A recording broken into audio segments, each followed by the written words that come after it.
I'm going to keep this straightforward because what matters most is whether the DJI RS4 Pro actually fits your shooting routine, not how glossy the marketing sounds.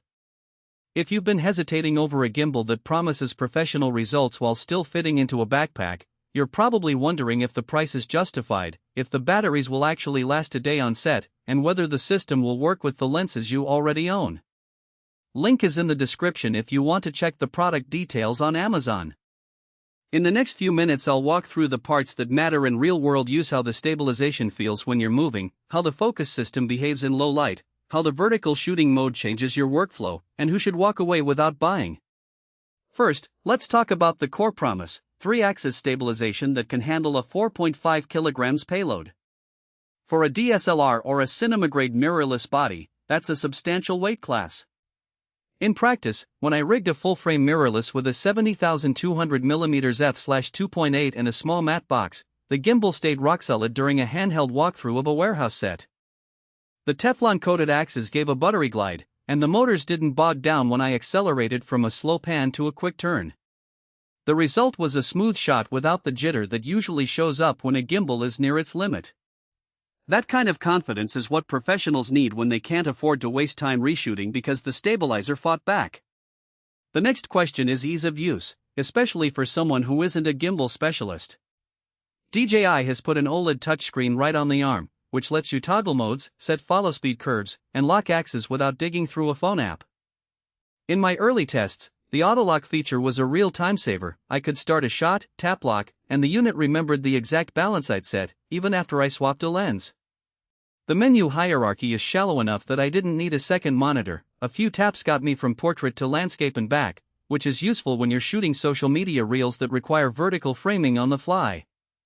The vertical shooting is truly native, no need for a separate rig or a software flip, so the camera sensor sees the same field of view, which saves you from dealing with distorted aspect ratios in post. Now, about autofocus and focus pulling. The RS4 Pro integrates with DJI's Focus Pro motor and supports LiDAR-based distance sensing. When I paired it with a Canon EF lens using the Focus Pro adapter, the focus motor responded quickly to the track subject command, even when the subject moved across the frame at a brisk pace.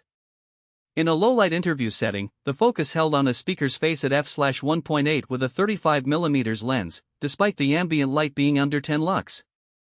That confidence is something you usually get from a dedicated follow-focus system, but here it's built into the gimbal's firmware.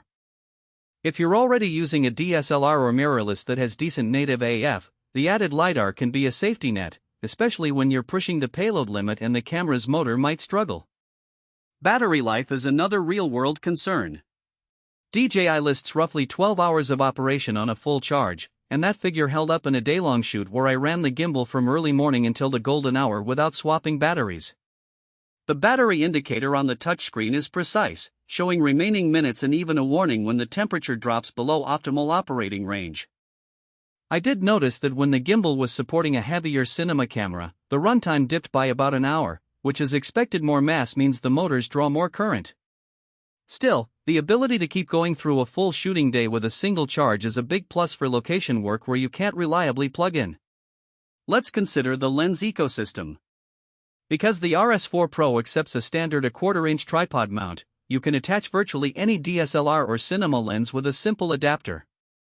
That flexibility is useful if you already own a collection of glass and don't want to invest in a dedicated Gimbal-specific lens line.